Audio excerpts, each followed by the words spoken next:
واتل ما أوحي إليك من كتاب ربك لا مبدل لكلماته ولن تجد من دونه ملتحدا. بسم الله الرحمن الرحيم. الحمد لله رب العالمين، والصلاة والسلام على أشرف المرسلين نبينا محمد وعلى آله وصحبه أجمعين. We'll continue inshallah ta'ala with the tafsir of Surah Al-Kahf and ayah number 37. Ayah number 37 and 38, and we'll see inshallah ta'ala with the next set of verses according to the time inshallah. The ayah يقول الله عز وجل: أعوذ بالله من الشيطان الرجيم. قال له صاحبه وهو يحاوره: أكفرت بالذي خلقك من تراب ثم من نطفة ثم سواك رجلا لكنه والله ربي ولا أشرك بربي أحدا. His companion said to him during the talk with him, do you disbelieve in him who created you out of dust, then out of nutfa, then fashioned you into a man? But as for my part, I believe that He is Allah, my Lord, and none shall I associate as partners with my Lord. And he still, the continuation of his statement is in the next set of verses, as we see in page 934. So Imam al-Sa'di rahimahullah, he says, this is now the statement of al-mu'min.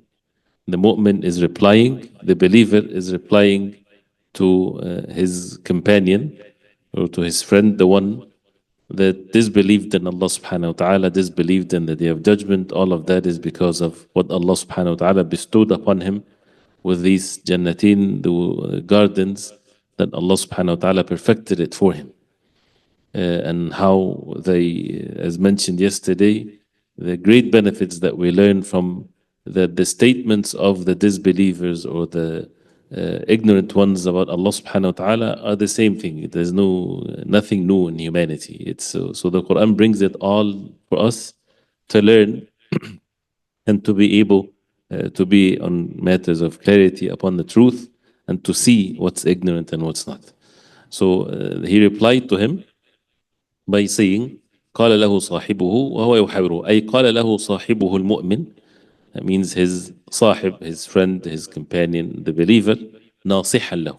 He's saying to him ناصحا له. The previous one, if you remember, the disbeliever, he was saying what he said, أنا أكثر منك. He was saying to his companion, أنا أكثر منك مالا وأعز نفرا. I have more wealth than you and mightier in men and supporters and so on. He was saying it as a way of al-fakhr, as we said, arrogance, pride. The believer in return, whatever he's saying is saying ناصحا له.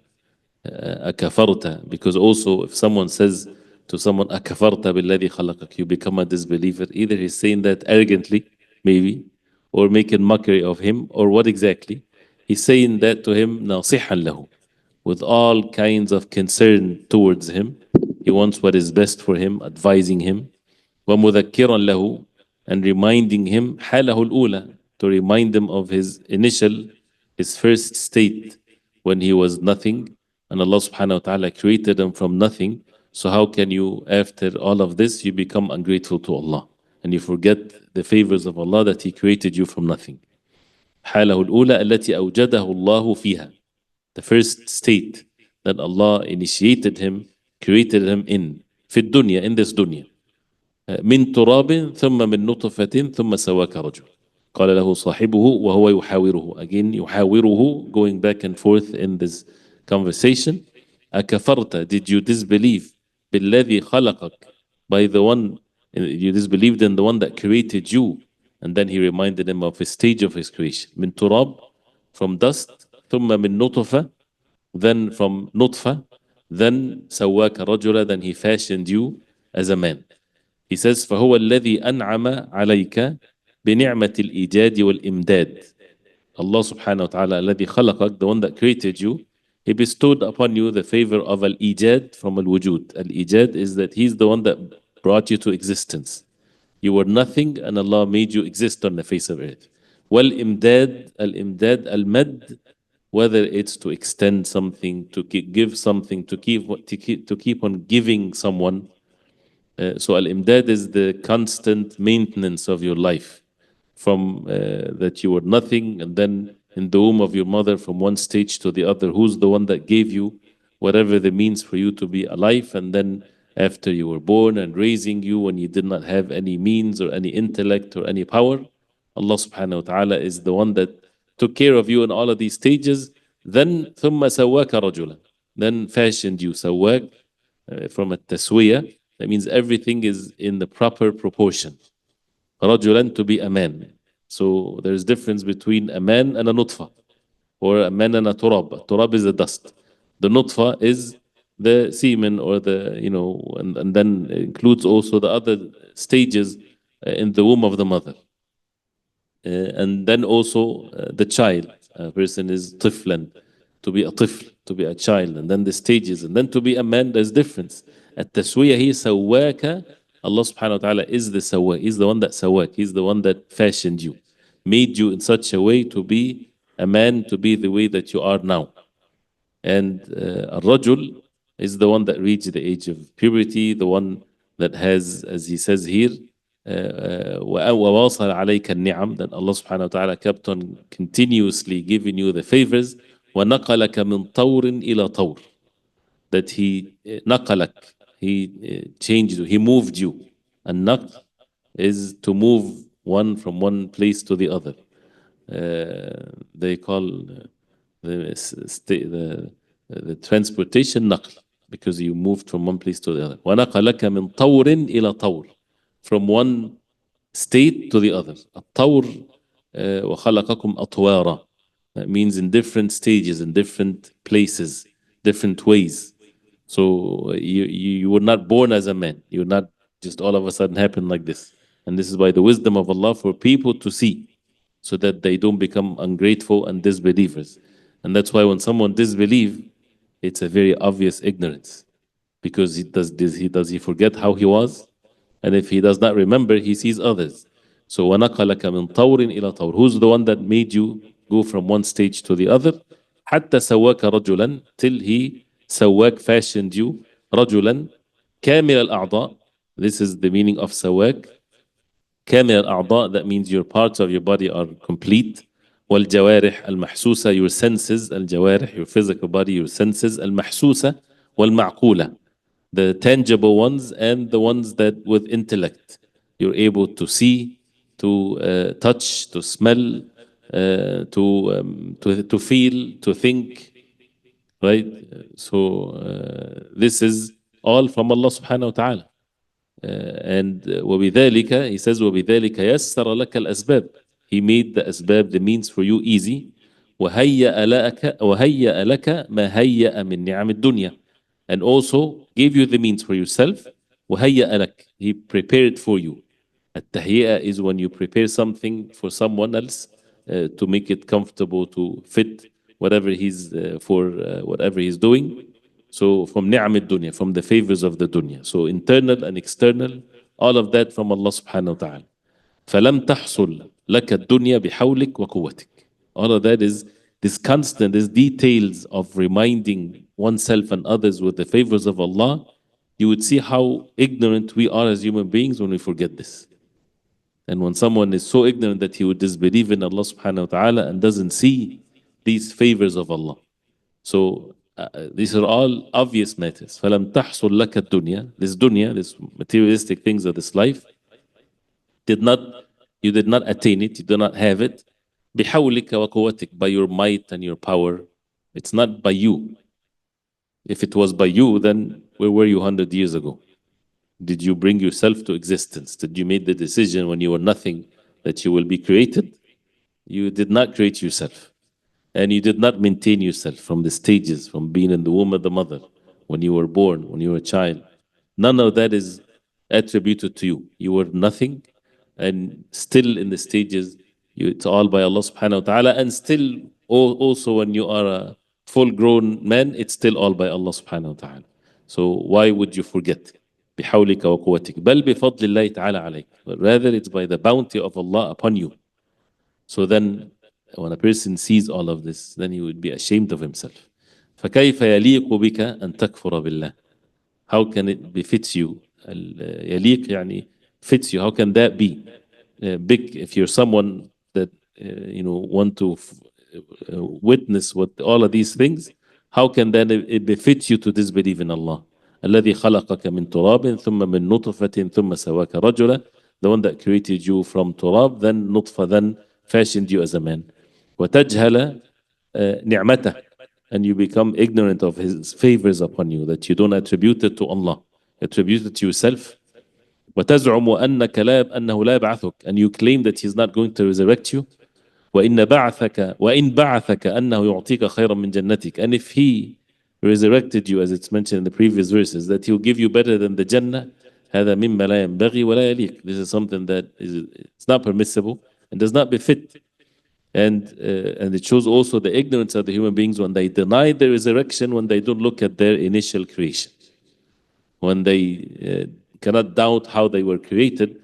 So how can they doubt then the power of Allah subhanahu wa ta'ala to resurrect them, to recreate them after they've already been created from nothing? So قال له صاحبه وهو يحاوره. And we learn from this the da'wah and how to invite others to Allah subhanahu wa ta'ala. And some people accept, some people they won't accept it, it's too late, as it happened to this, to the other one, the disbelieving one. But Quran narrates to us the perfect way of giving the advice and the da'wah. أَكَفَرْتَ بِالَّذِي خَلَقَكَ مِن تُرَابٍ, to remind the people of the favors of Allah, of the rububiyyah of Allah, to touch their hearts with this. How can you disbelieve in Him? لكنه والله ربي ولا أشرك بربي أحد. But rather this is, Allah is my Lord and I would never associate with my Lord anyone whatsoever. So he says here ولهذا لما رأى صاحبه المؤمن حاله واستمراره على كفره وطغيانه, when his believing companion saw his state and his continuation واستمراره على كفره وطغيانه, upon his kufr and his transgression, قال مخبرا عن نفسه. He said, informing about his own self, على وجه الشكر لربه, على وجه الشكر لربه, in a way that he's being grateful to his Lord Allah subhanahu wa ta'ala, والإعلان بدينه, and to openly, publicly, to declare his religion, عند ورود المجادلات والشبه. عند, when the mujadalat, when the arguments are present, comes. ورود al-irad is when you bring something into existence, or once there is dispute or arguments with shubah and doubts, then it's very important to declare your religion, to declare your belief, to make it very clear, so that no one in the back and forth or in the conversation, they might be confused what you exactly you believe in, because you might make irad, or you bring some points, or some you're taking the person from one stage to the other, trying to prove a point, right? So people might be lost, or the person might be lost in exactly what you believe in. So that also, it's a matter of learning, that he declared his belief without any ambiguity whatsoever, when he saw that the matter is just of no benefit. لكنه والله ربي. لكن, but rather this is now he's showing the opposite of what that person is upon. هو الله ربي. Allah is my Lord. ولا أشرك بربي أحدا. And I do not associate with my Lord anyone. He says فأقر بربوبية ربه. أقر, that means he confirmed, he confessed to the rububiyyah of his Lord, that Allah is the Rabb, the creator, the sustainer, the provider. Everything is by Allah, owned by him. بربوبية ربه وانفراده فيها, that he's the only Rabb.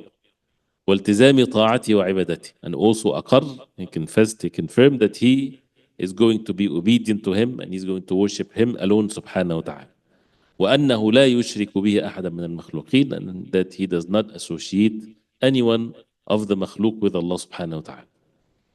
And you see how straightforward and clear the statement is, and there's no exceptions to it. لكنه الله ربي ولا أشرك بربي أحدا. So then after he did that, ثم أخبر أن نعمة الله عليه بالإيمان والإسلام ولو مع قلة ماله وولده أنها هي النعمة الحقيقية. So after he made his belief clear, he also informed that the favor of Allah upon him to be a mu'min, to be a Muslim, to the favor of al-Iman, the favor of al-Islam, even if he has less money, less wealth, and less children, and less physical power, that this is the real ni'mah. The real ni'mah أنها هي النعمة الحقيقية. The real ni'mah is the ni'mah of al-Iman and the ni'mah of al-Islam. وأن ما عداها, because other than نعمة الإيمان والإسلام as a favor, أن ما عداها, anything other than that, معرض للزوال, is expected, is exposed to be, الزوال is to be removed, to be gone, والعقوبة عليه والنكال, and the punishment for it, and the humiliation and the punishment as a result of not acquiring or witnessing the worship of Allah subhanahu wa ta'ala in these matters that is other than al-Iman wal Islam. Which is the case. Everything will vanish, everything will go away, except the real favor, which is the favor of al-Iman wal Islam. And if someone has everything but does not have al-Iman, he has nothing. Meaning, after he returns to Allah. And if he does not have anything, but he has al-Iman wal Islam, he has everything, because that's the purpose of life.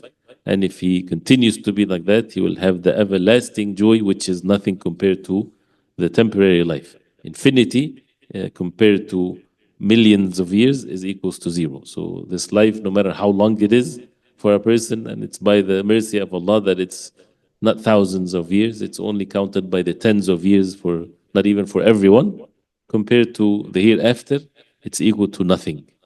So how can then anything in this life be of any value if you put it next to al-Iman? It has a value and it's respected in the deen of Allah, but put next to it as favors. If you put next to it in the same context, al-Iman wal-Islam, you don't even say, oh, this is a greater ni'mah than this. It does not even come into this context. This is the real ni'mah. Right? And you don't say, but the other ones are only are also favors or bounties. But why? Because al-Iman wal-Islam takes over. And it's bounties because it helps the person to be al-Iman wal-Islam, without denying the fact that it's all favors of Allah. But what occupies the heart, this is exactly what's mentioned. And that's why he says afterwards, وَلَوْلَا إِذْ دَخَلْتَ جَنَّتَكَ قُلْتَ مَا شَاءَ اللَّهُ لَا قُوَّةَ إِلَّا بِاللَّهِ إِن تَرَنِ أَنَا أَقَلَّ مِنْكَ مَالًا وَوَلَدًا فعسى ربي أن يؤتيني خيرا من جنتك ويرسل عليها حسبانا من السماء فتصبح صعيدا زلقا أو يصبح ماؤها غورا فلن تستطيع له طلبا. And then the punishment of Allah subhanahu wa ta'ala came unto him, which means that as for my part, I believe that He is Allah my Lord, and none shall be as I associate as partners with my Lord. And then the next ayah, and it was better for you to say when you entered your garden, that which Allah wills will come to pass. There is no power but with Allah. If you see me less than you in wealth and children, it may be that my Lord will give me something better than your garden and will send on it husban, torment, whatever, from the sky, then it will be a slippery earth. Or the water thereof becomes deep sunken so that you will never be able to seek it. So he said, this is continuing what the believer said to the disbeliever. أي قال للكافر صاحبه المؤمن. صاحبه المؤمن said to the kafir, أنت وإن فخرت علي بكثرة مالك. You, even though فخرت الفخر, you're arrogantly having this pride over me. الفخر على الناس, this is evil. To have this, that you have better than me. بكثرة مالك وولدك, by the lots of wealth and offspring that you have more than me. ورأيتني, and you saw me أقل منك مالا وولدا, and you saw me less than you in wealth and offspring. فإنما عند الله خير وأبقى, then what's with Allah is better and what stays forever. خير وأبقى. وما يرجى من خيره وإحسانه, and what I hope from the خير of Allah, the goodness, and the ihsan, the goodness from Allah subhanahu wa ta'ala, أفضل من جميع الدنيا التي يتنافس فيها المتنافسون, better than all of the dunya, all of the worldly matters that the competitors, they compete over it.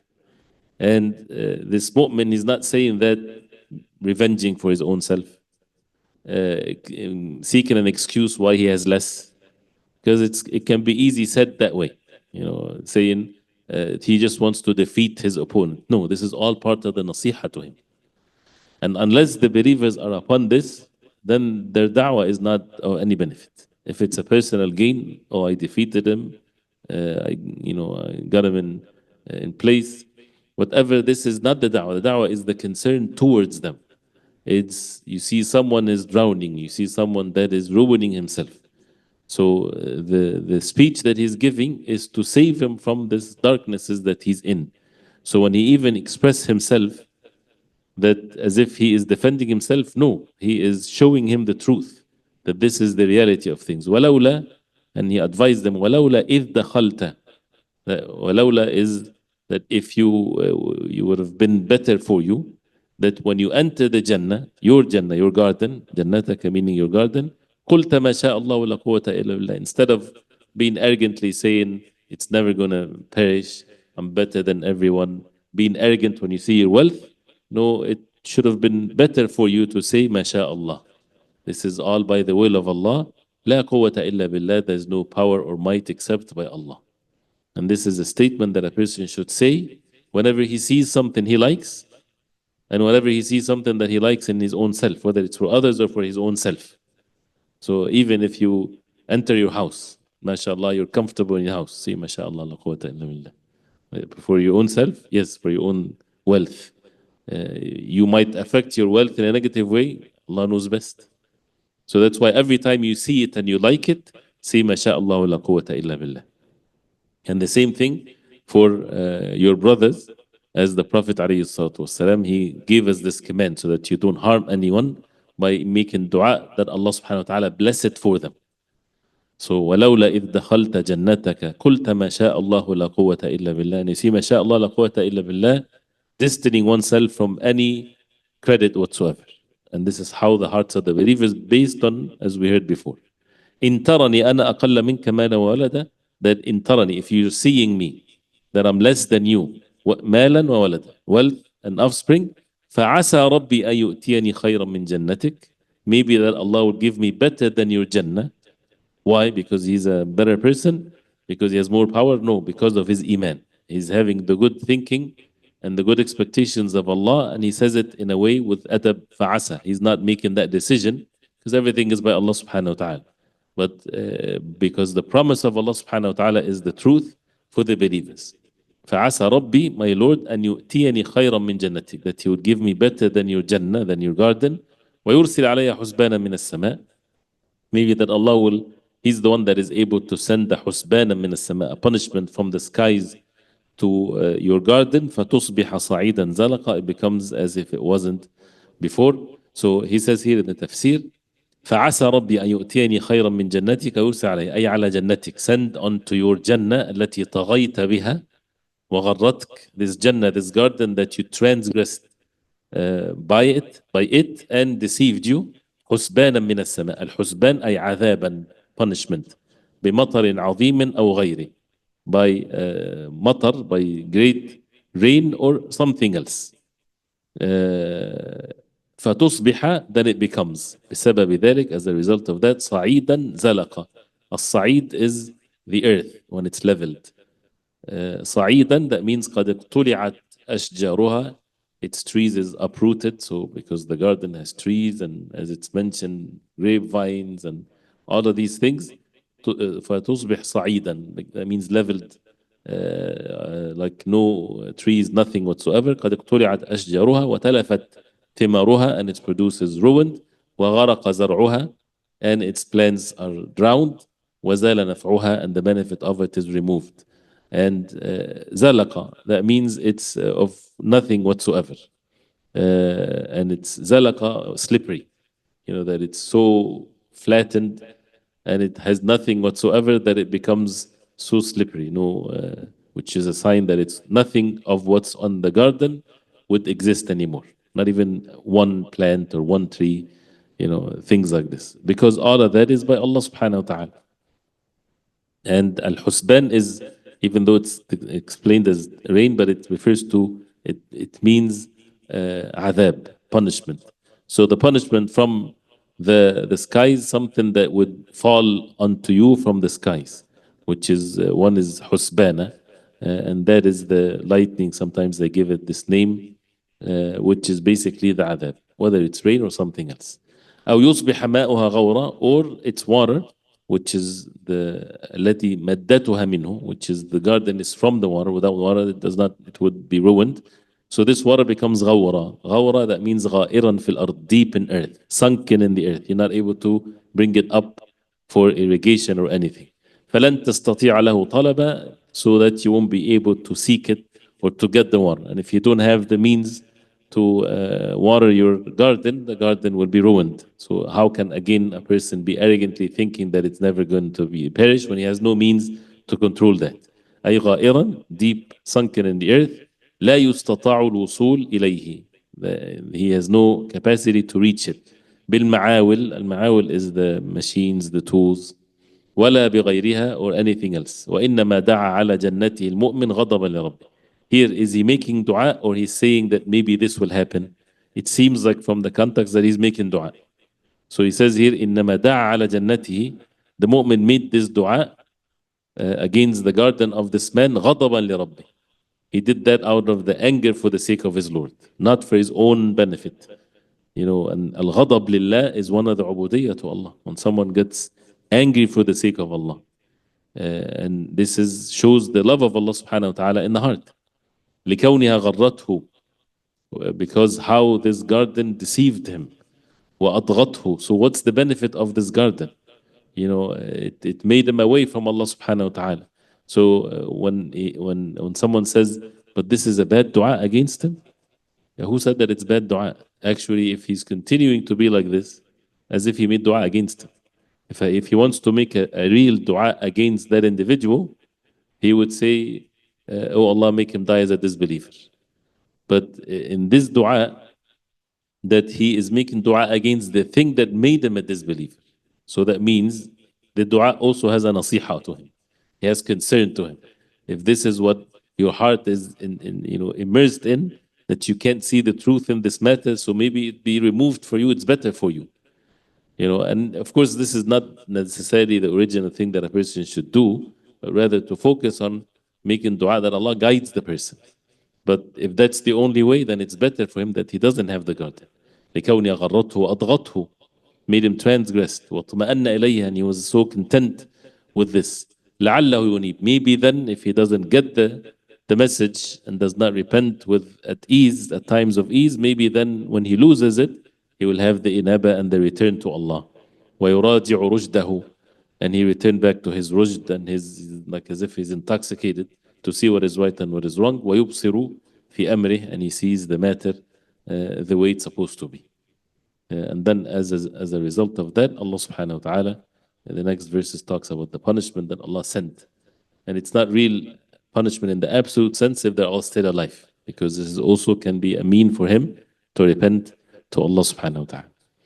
So we'll stop here inshallah ta'ala, but as you see, the great benefits that a person would learn when we look at even in the conversation and how the disbelievers, what they say and how ignorantly things that they say versus the believers, and the nasiha, the concern, the da'wah to Allah subhanahu wa ta'ala, not for oneself.